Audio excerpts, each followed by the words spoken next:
He watched a campfire burn for 5 minutes from his tent, and the next morning, the clearing where it stood showed no ash, no fire ring, no sign anyone had ever been there.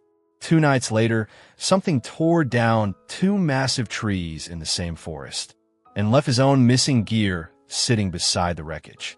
If true solo camping horror is your thing, subscribe now, because this one only gets worse. Late 30s now, close to 15 years of solo camping trips behind him. He always carries a rifle. He knows the risks. This happened about 2 years ago, Daniel Boone National Forest, eastern Kentucky. Over 700,000 acres, remote enough to hike for days without seeing another person. A rough stretch at work pushed him toward a few days away. Drove out Thursday morning, parked at a trailhead off a Forest Service road, started hiking. Simple plan. 3 nights in the backcountry, full pack, rifle, enough supplies for 4 days. Day 1 delivered exactly what he needed. 7 miles covered, a flat campsite near a creek bed, fire going by sunset, food, a beer, sleep by the dying embers. Not a single person encountered all day. Asleep by 10 p.m. He woke sometime in the night for no clear reason. The way sleep sometimes just switches off in unfamiliar places. Lying there, eyes adjusting, he noticed a faint orange glow through his tent walls. Unzipped the flap, looked out. About 200 yards through the trees, a fire. Modest size, definitely a real campfire, flickering steadily. He watched for several minutes, listening for voices, trying to confirm it wasn't a wildfire starting. Nothing beyond the fire itself. No sound, no movement. He watched a while longer to confirm it wasn't spreading, then concluded it was just another camper he'd missed noticing during the day. Not impossible, since he'd turned in early. Figured they'd fallen asleep and left the fire burning. Careless, but common enough. Zipped the tent back up, went to sleep without much more thought. Next morning, the fire was the first thing on his mind. Not out of fear, more curiosity. He wanted to see who else was out there, maybe say hello. Packed up, hiked toward where he'd seen it.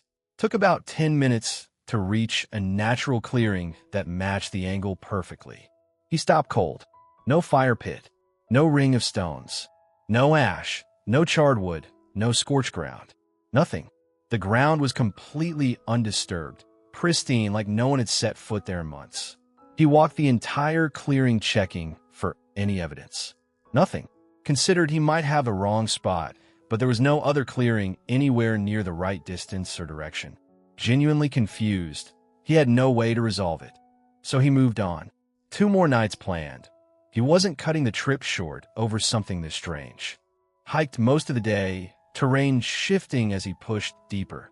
The creek bed falling behind, ground climbing in a denser, older forest with a thick canopy blocking most of the sky.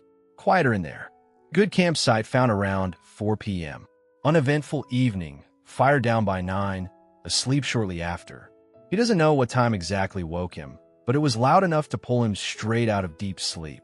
A distant, massive cracking sound, like a thick branch snapping, except sustained, violent, lasting 3 or 4 seconds. At the tail end, a deep thud he could feel through the ground itself. A tree falling somewhere deeper in the woods, unmistakably. Impressive and unsettling in equal measure. Not frightening exactly, but the sheer scale gave him an adrenaline spike he couldn't shake. He lay there trying to make sense of it. No storm, barely any wind. Nothing that should have brought a tree down that night. Adrenaline kept him awake regardless. Then, not 10 minutes later, it happened again. Louder this time, the same violent cracking sound, followed by crashing branches and another deafening thud. Closer, not directly on top of him, but disorienting in its proximity. And critically, from a completely different direction. First tree southward, this one northwest.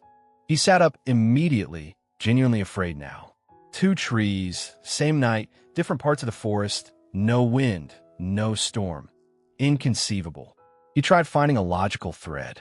A chain reaction from the first fall didn't hold up given the distance and direction difference. These were clearly 2 separate, unconnected events, which was somehow worse. Then a new sound arrived, pushing his fear to an entirely different level. A low, continuous rumbling. something between a groan and a growl, like someone perpetually clearing their throat without stopping. Not any animal sound he recognized, and he knew bears, elk, bobcats. This matched none of them. It sounded deliberate, sustained for what felt like a full minute without variation. He grabbed his rifle, chambered around as quietly as possible, aimed at the tent flap. Full panic at that point. He held that position for roughly 20 minutes. The sound eventually faded rather than stopping abruptly, like whatever made it was simply moving further away. Then the forest went quiet again. He didn't sleep the rest of that night, the worst night of his life by his own account. At first light, he broke camp as fast as possible, still deeply unsettled despite the visibility. Rifle in hand, he walked toward where the second, closer tree had fallen, needing to confirm he hadn't imagined the entire night. Found it after about 10 minutes. Massive trunk, lying at an angle down a shallow slope, branches and debris scattered everywhere. Real, undeniably real. He needed to understand what had caused it. Leaving without knowing wasn't an option. The stump stood roughly 3 feet high. The break wasn't clean, nothing like typical wind stress or root failure fracturing. The wood had been torn apart in a way he'd genuinely never seen, gouged with long, irregular grooves running at different angles, some at least an inch deep. Stripped and chewed, rather than cut or snapped. Bark near the base had been peeled away in long strips, exposed wood carrying that same gouged, chewed texture. He'd seen beaver damage before. Clean cuts, nothing like this. Woodpecker damage, also nothing like this. This was aggressive, messy, covering far too much surface area for any animal he could name. The tree hadn't fallen from age or wind. Something had actively worked on that trunk until it came down. A nasty feeling settled in his gut. Time to leave. He started backing away, and something near one of the fallen branches caught his eye. A small cluster of items on the ground, clearly man-made. A blue bandana, a carabiner, both his own. He dug through his pack immediately, confirmed both were missing from where they should have been. He grabbed everything, shoved it in his backpack, and ran. No idea if running was the right call, whether it would draw attention, didn't matter. He needed out of those woods.